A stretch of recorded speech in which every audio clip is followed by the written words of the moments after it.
మాట్లాడు. ఆటో వస్తావా? రావడానికే కదా ఉంది, కాకపోతే డబల్ రేటు. సరే రండి. సరే సరే వెళ్ళి కూర్చోండి.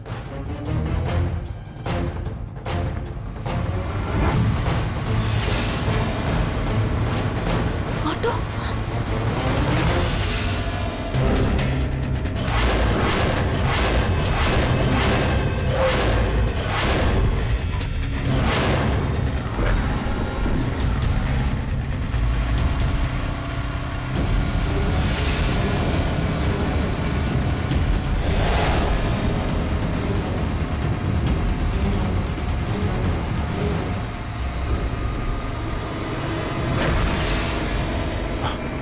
పెద్దబాబు గారు మీరా? నమస్కారం పెద్దబాబు గారు. ఏంటండి చూస్తున్నారు? టిప్పు. ఏం లేదు. చెప్పండి, పర్వాలేదు. ఏం లేదని చెప్తున్నానుగా, నువ్వు వెళ్ళు. అట్టాగేనండి, వెళ్ళు.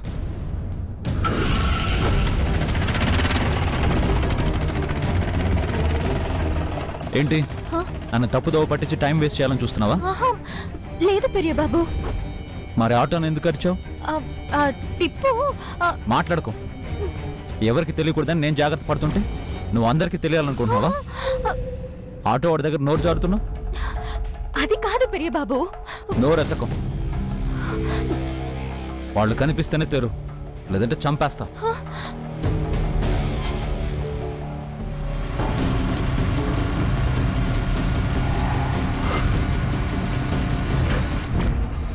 ఇప్పుడు నాకు అన్నవాళ్ళు కనిపించారని చెప్తే అన్నని చంపేస్తారు, చెప్పకపోతే వీళ్ళు పారిపోతారు. ఇప్పుడు నేనేం చేయాలి చెప్పు మురుగా. నేను తెచ్చింది ఊరికి కూర్చొని కంగారు పడ్డానికి కాదు, వాళ్ళు కనిపిస్తే చెప్పడానికి. దొరకకుండా ఉండరు, అప్పుడు చెప్తాను మీ ఇద్దరి సంగతి.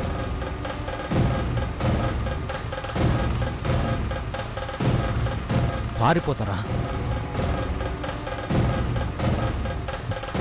దొరకాలి, చెప్తా. దొరకకుండా ఉండరు, అప్పుడు చెప్తాను వాళ్ళిద్దరి సంగతి. నీకంతా తెలుసు మురుగా. అవును, బండిలో గిరాకెక్కింది కదా, ఆ సంగతే మర్చిపోయాను. ఏమండి, ఎక్కడికి వెళ్ళాలి?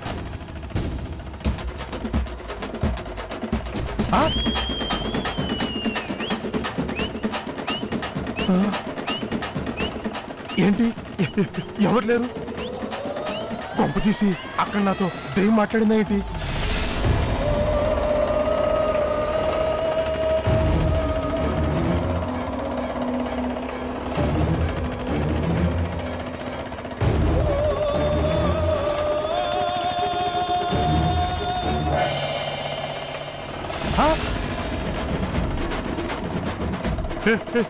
ఎవరు మీరు? ఎవరైతే నీకెందుకయ్యా, డబ్బులు ఇస్తాం.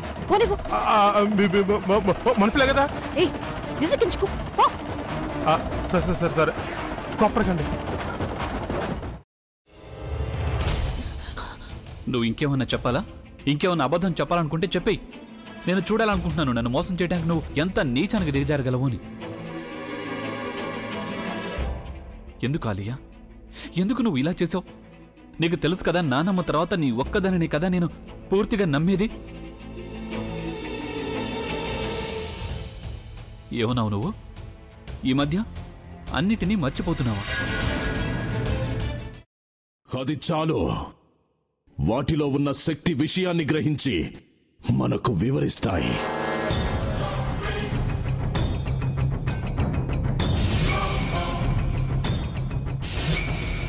ఎవరు ఆ దండ విప్పొద్దు, గది తలుపులు తెరవద్దు.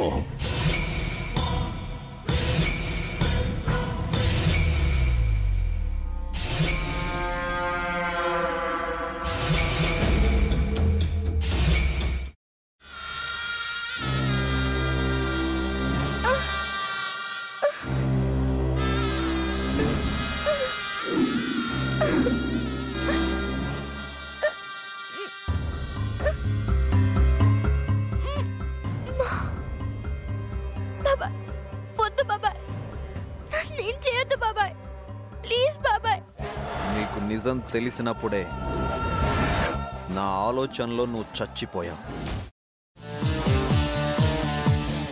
ప్లీజ్ కొంచెం తినండి ప్లీజ్. భీమారావు గారు మీరా? ఇగో మీరా కాదు సక్కుబాయ్. అవును, మీ పనామే లేచిపోయిందని చెప్పి కంప్లైంట్ ఇచ్చినావు కదా. రేయ్, ఆయన కంప్లైంట్ ఇచ్చింది లేచిపోయిందని కాదు, కనిపించడం లేదు అని. అట్లానా? సరే మేడం. ఇడియట్. ఆ వంట మనిషి పేరేంటన్నారు? రత్తాలు మేడం. ఏం పెద్ద మంచి, నీ వంట మంచిని కూడా మేడం అని పిలుస్తావా? రేయ్ హాఫ్ బ్రెయిన్,